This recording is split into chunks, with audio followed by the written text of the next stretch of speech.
everybody. I'm Lubomira and thank you for joining me. If you're visiting for the first time, welcome to my channel, and if you're returning, it's so great to have you back. Now, if you like my videos and would like to see more of them, remember to hit those like and subscribe buttons. By selecting that little bell, you'll get notified every time I post a new video, so you never miss out on any of the crafty goodness. I hope you all enjoyed my holiday card series.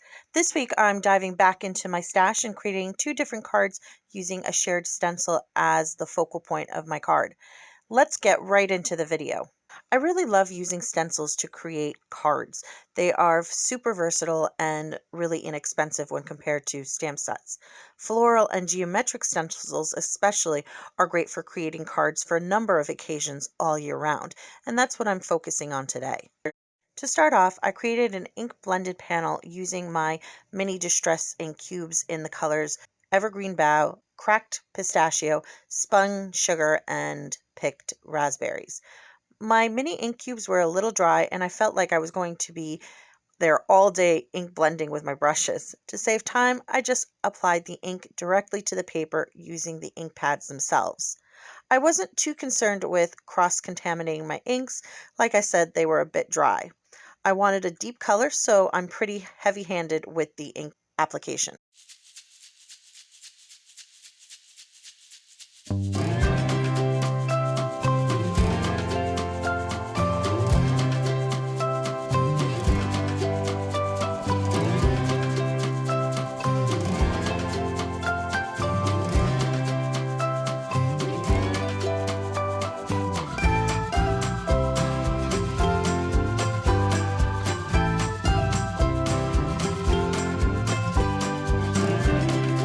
After applying my ink, I add some of my usual splatter using water, and I also use colorful splatter using the same ink colors and a small brush.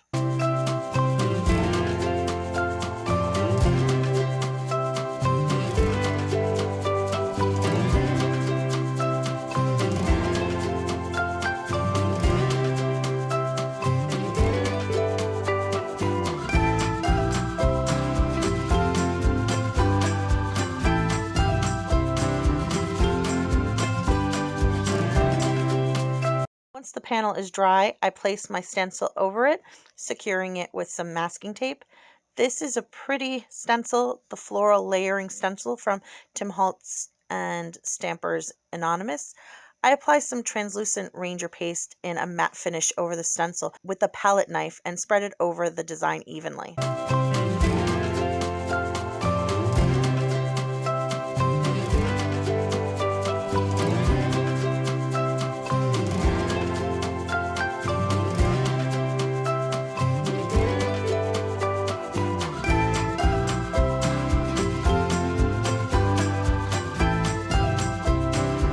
I carefully remove the stencil and let the paste dry for several hours before moving to the next step. When it is dry, I reapply the same ink on top of the already blended background. Gradually, the design starts to pop out as the color deepens around the flowers, while the original color remains preserved under the dried paste.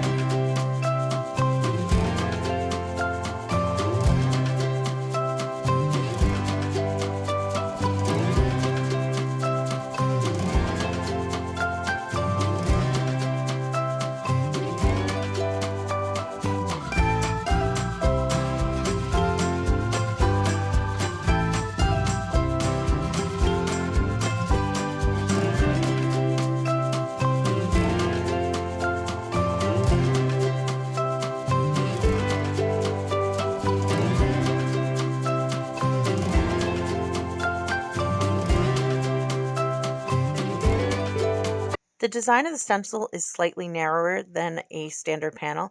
I trim off the sides using my trimmer so that only the design remains. I use additional light gray cardstock to fill in the side panels. Here's a little trick I use. To save on cardstock, I don't always use an entire card base. If my panel spans across the top to bottom, covering the center of the card base. I usually use strips to fill in the spaces and then cover the remaining parts with the panel.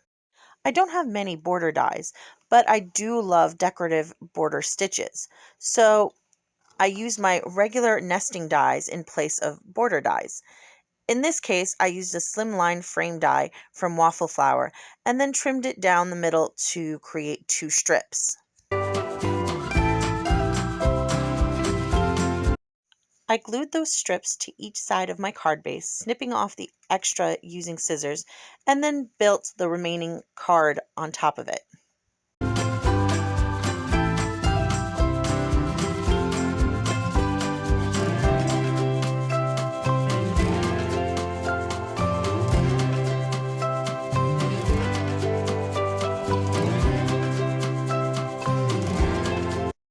For my greeting, I used the Simon Says stamp Greeting Mix 1.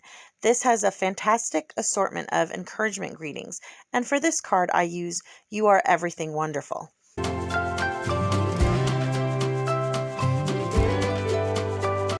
I stamped the sentiment using Versamark ink and heat emboss it with white embossing powder.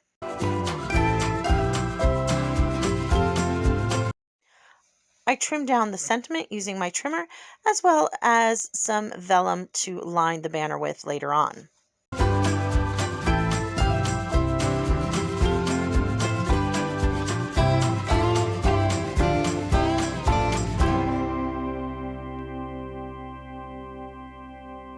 After finishing my banner, I add it to the front of my card using foam tape.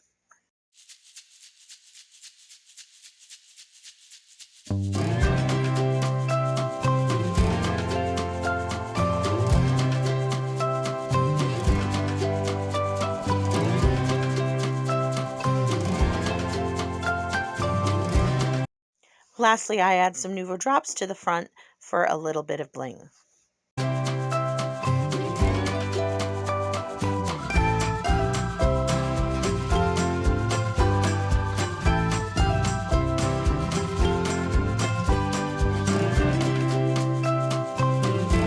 For the second example, I created a holiday card using a similar layout, but using glitter paste instead to give it a completely different look.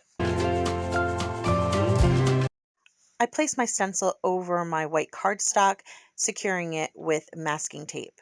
I mix in some white glitter into my paste to create a glitzy tone-on-tone look. After mixing the paste, I apply it over the design like I did the first card.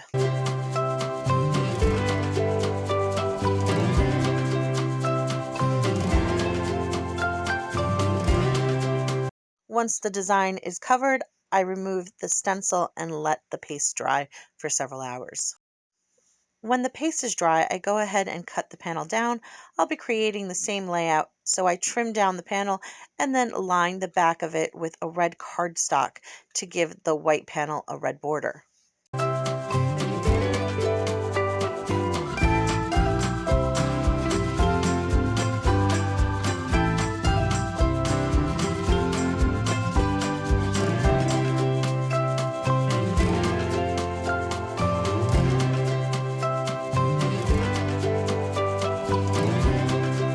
For my sentiments, I use the Simon Says stamp Stained Glass Greetings and the Inside Holiday Greeting Sets. Again, I stamp the sentiments in Versamark ink and heat emboss them with white embossing powder on red and gray cardstock.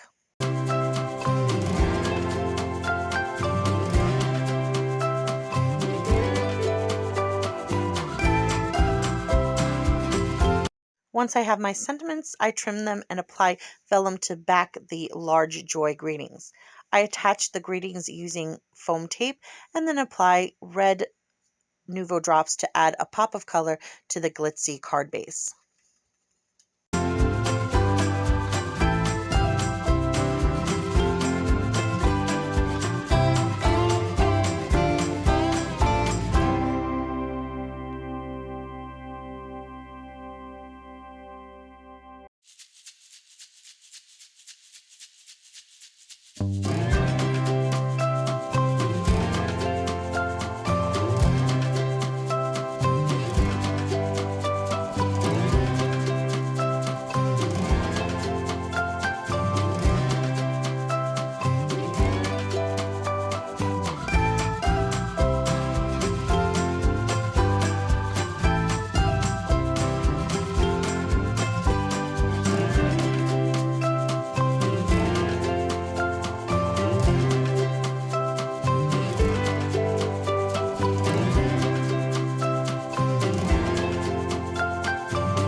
that's it.